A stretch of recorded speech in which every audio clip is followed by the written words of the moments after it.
Hey good people, forgive me for shooting so many videos in my empty garage, but it is at the moment, the quietest and least chaotic space. I know the backdrop isn't much fun to look at. I did do a couple of videos answering one video answering a couple of questions I got from you. I will continue to do those if you want to post more subjects in the comments that you'd like me to broach in the next couple of weeks. Today I thought I'd talk about a more musical situation. Those of you who know a little bit about me know that I do my own music. I have my own Bandcamp page that I put on every video. I don't push it because I realize that this is a channel for instrument exploration, and I have another channel that I haven't posted on in years for my music. But anyway, I wanted to talk about my life as a one-man band. So I was in a traditional alternative rock band in my college years, and we sent demos in. We were scouted and came close to being signed and all that stuff. The old hard luck stories back in the mid to late 80s when I was a young scrap. Around 1990, I invested in some recording gear. Back then it would have been a 4-track tape recorder, I think a Tascam Porter 1, remember those days? You can do remarkable recordings on those, which the Beatles did actually. They used one for a couple of their albums, I think. They recorded some of their string sections with those, using headphones as microphones and things like that. And I started just sort of dabbling in doing my own thing. I've always been a bit of a loner. I've always been a bit of a multi-instrumentalist, somebody who likes to play a lot of instruments. And however, I was never a singer. I was never confident in singing. I used to do backup vocals in my band. And some people ask me, why don't I sing in the band? They like my voice better than the lead singer, which gave me a little bit of confidence to try. So back in the early days, I used to make tapes, cassette tapes that is, and distribute them under the name of Lunacy, and put a couple out, sold quite a few in the Southern California region. And then realized that there was a Japanese band of the same name, so that's when I changed my name to Luna Trick.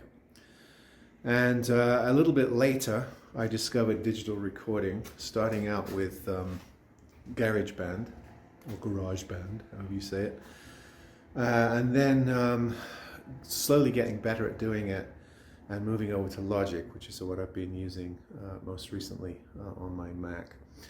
And I think I've made, probably 20-something Luna Trick albums now.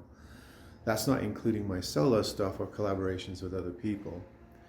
And I started out in the early days by doing all my own instruments and singing many tracks, multi-tracking. For I think 3 or 4 albums, I paid for a mastering service, and then I sent them in, had CDs made, sold them online, sold them through friends, acquaintances, the early beginnings of social media. Never sold more than the amount I got printed. I always used to print like the least amount, like 100. And I still have some left, so I probably only sold, 75 to 90 of the first 2 or 3 albums, and then the later ones, probably even less, because I got tired of the marketing thing. So I have a box of CDs I'm taking to England. I don't know what I'll do with them. They're still up for sale on my website, but CD sales are just so low. I tried CD Baby for a while. I don't like them. For many reasons I'll get into if you're interested on another video. And I've tried various ways of marketing and selling CDs. And there's just not that many people buy physical media. So probably about 8 or 9 albums ago, I started to do digital download albums on Bandcamp. I've tried all of the platforms, from Reverb Nation to SoundCloud, other ones that have since disappeared, and I like Bandcamp the best. I don't like the fact that they're trying to make it into a social media platform with, posting and liking and, something else you have to spend hours and hours at. I did all that with MySpace and it failed. They failed, not me.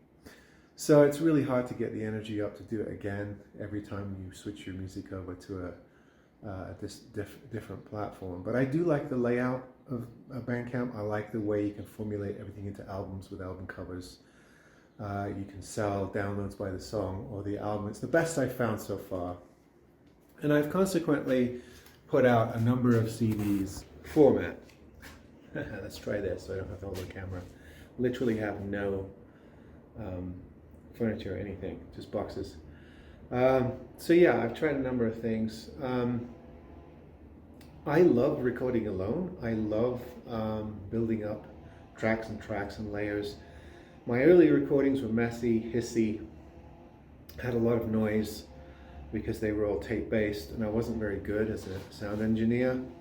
I've got better over the years. I think my recordings are cleaner. They're still not the greatest. And I've also, on the last few, been doing my own mastering.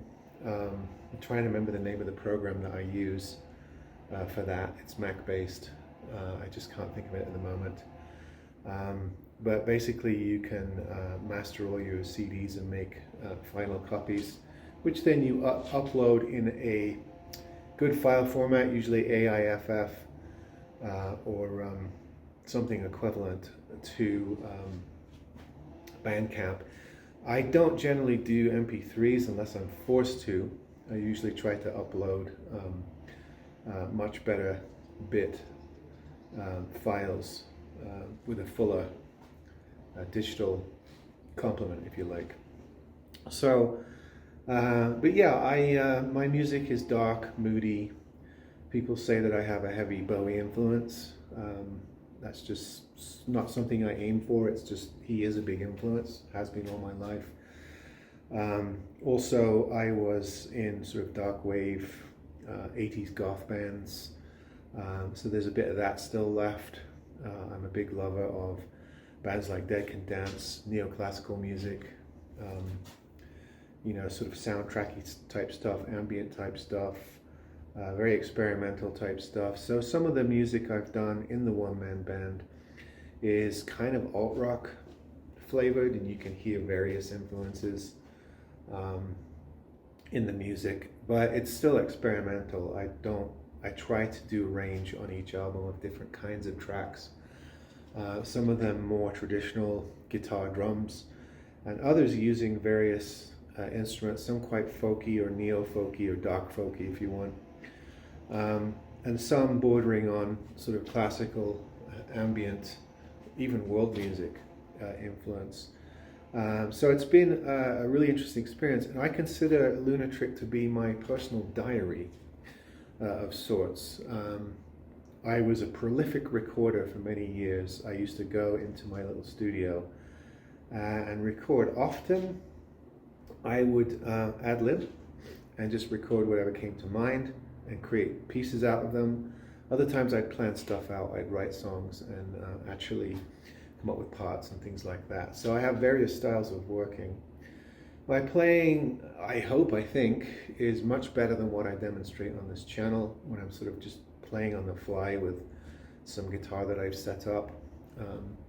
So if you think I'm not a very good player, hopefully you'll find that my recordings are a bit more polished and the musicianship is much higher than when I just sort of wank around on a guitar on this channel. But yeah, it's something that I've done now for, gosh, almost 30 years. Well, over 30 years.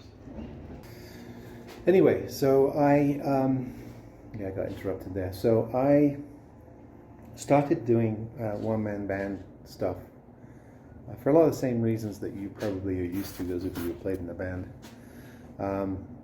people not showing up to practice, band arguments, band fights, ego battles,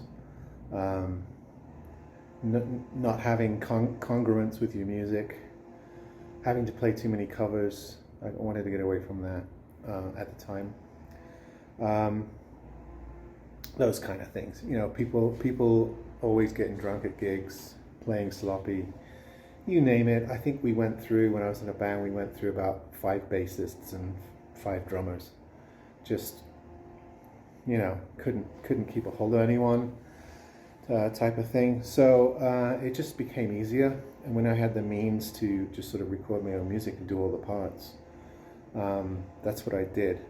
It was a struggle with the drums because that's the one part that I don't have any natural talent with, even though my dad and my son are drummers. So I heavily relied on drum machines in the early days, which gave the music, you know, sort of that 80s techno feel. You can't escape that with those, you know, with like the SR16 drum machine, things like that. Lately with Logic and even GarageBand, you can use sampled drummers, which gives you more of a live feeling, although somebody with a keen ear is going to know that it's not a real drummer. Most people are fooled, but people who you know, do music can hear the difference, obviously. So it's gotten better in that regard, and I've got better at writing programs and things like that, programming drums, or coming up with my own percussion. That was always the struggle. And of course, some stuff doesn't require percussive instruments, so it's more strings and keys and things like that, which is something that I'm at home with. I learned, you know, having been a piano student in my younger years, advancing to about grade 5, I think, in England, I can get by on the piano to where that I can sequence and use keyboards to good effect, and that's simulating orchestras and things like that. So when you listen to my music, you'll often come across orchestral parts. I do consider myself a composer. I do sometimes write music. I did go to the Royal Academy of Music and study music theory. So I have some background. I played in orchestras when I was younger. And sometimes I utilize that, but a lot of times I play the parts by ear. So, you know, being a one-man band allows you to sort of tap into all those different things and keep varying up the way you come up with music. Sometimes I'll start with the words. Sometimes I'll start with the music and I'll be writing lyrics at the end if the piece needs it. So yeah, that's kind of why I've been in a one-man band, and it's a great tradition. The early Cure albums were just Robert Smith. The early 9 Inch Nails albums were just Trent Reznor. There's been a slew of one-man bands throughout history. To varying effect. I mean, some of them are better than others. And now I think it's becoming more common. I'm hearing there's a whole scene in black metal that are one-man bands. Guys that do the drums, the guitars, the bass, everything. It just seems like we're getting more proficient as musicians in this day and age. And so you're starting to see one-man bands becoming, you know, viable. And of course, with things like COVID and people working across great geographical divides with digital music, you know, it's opened a lot of doors. I've had a couple of guests on my Lunatic albums of people in different countries where we just sent tracks back and forth. I've done a number of collaborations with people around the world. So it's opened up doors in a way that live in the room music can't. Having said that, I'm wondering now that I'm moving back to my home country, if I'll continue to do the one-man band thing. I think I will on some level, but part of me also would like to once again be in some sort of ensemble or group. It would have to be, you know, fairly like-minded people, perhaps of similar age, not the same age, but I don't think I'd be suited to be playing in bands with 18-year-olds and things like that. But I might explore, you know, getting out and, you know, getting back into the world of live performance and not being such a hermit and a recluse with music. I think I'll always continue my own recording habits. It keeps me sane, keeps my creative juices flowing. It's a great tradition. However, I think it might be a good time to launch out and maybe work in one or two different sort of ensemble scenarios and work with people as well. Because there's a lot you miss out on, particularly chemistry, dynamics, when you're doing everything alone. And it can become sterile, and sometimes having that live setting, bouncing off other people, can produce music that you never come up with alone. So that's kind of just a history of my one-man band life, ethos, journalistic, diuretic, if that's a word, experience, and how I sort of keep the muse flowing and the music creations coming. This is not an advert. You do not have to go and check out my stuff unless you're curious. It's more, sort of a thoughtful going over of what it means to be a one-man band and what the future might hold. And perhaps there are people out there that do something similar, that record their own projects, that have bedroom studios or what have you, home studios.